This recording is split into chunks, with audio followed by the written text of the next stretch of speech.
अस्सलामुअलैकुम। गर्मियों के इस सीज़न में जहाँ भूख उड़ जाती है, कुछ खाने का दिल नहीं चाहता। लिहाजा ज़रूरी है कि कुछ ऐसा खाना बनाएं जो खाने में तो लाइट हो लेकिन देखने में टाइट हो। तो आज की रेसिपी कुछ ऐसी ही है।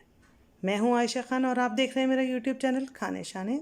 तो स्टार्ट करते हैं। बिस्मिल्लाहिर्रहमानिर्रहीम। इसके लिए लिया है मैंने 4 से 5 टेबल स्पून तेल। उसमें 1 टीस्पून ज़ीरा डालकर क्रैकल करेंगे। जैसे ही हमारा ज़ीरा क्रैकल हो जाता है तो एक मीडियम प्याज जो मैंने स्लाइस की है उसको लाइट गोल्डन करेंगे। डार्क गोल्डन नहीं करना, लाइट गोल्डन करना है, क्योंकि हमें अपने टमाटर भी रखने हैं इसमें, उसका छिलका भी उतारना है। तो अगर हम डार्क कर लेंगे तो वो कलर ख़राब हो जाएगा खाने का।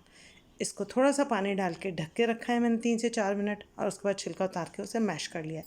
अब इसमें डालिए 1 टेबल स्पून के जितनी लाल मिर्च, 1 टेबल स्पून नमक,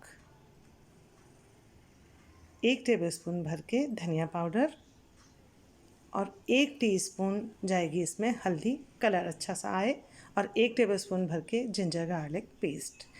अब डालेंगे आधा कप के जितना पानी और हम भूनेंगे अपना मसाला ताकि हमारा मसाला जले नहीं और अच्छा सा भुन जाए, फ्रेगरेंट हो जाए, तेल जो है वो सेपरेट हो जाए। अब हम इसमें डालेंगे आलू। 1 पाव आलू लिए हैं जो मैंने 4 कर लिए हैं। 1 प्याली भर के, यानी तकरीबन कि 1 पाव ही छिली हुई जो है मटर होगी। इसको हमें 5 से 7 मिनट हल्की आंच के ऊपर कुक करना है कि ये हाफ़ डन हो जाए। फुल डन नहीं करना। पानी चावल में भी कुक होती है, ख़राब हो जाती है सब्ज़ी। सब्ज़ी का कलर अच्छा रहे, उसका जायका अच्छा रहे, तो उसे हाफ़ डन कीजिए। और उसके बाद इसमें मैंने डाल दिए हैं बासमती राइस और 1 पोर ऊपर के जितना पानी।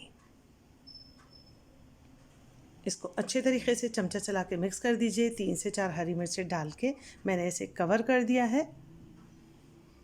पानी इसका इवेपरेट हो गया है तो मैंने इसे बारीक आंच पे रख दिया था दम की, और ये आप देख सकती हैं किस कदर फ्रेगरेंट और बहुत ही लाइट लेकिन बहुत ही टेम्पटिंग सी ये जो डिश है वो तैयार हो गई है। मसाले वाले आलू मटर चावल, इसे बनाइए, खाइए। मुझे दुआ में याद रखिए। अल्लाह ने के बाद।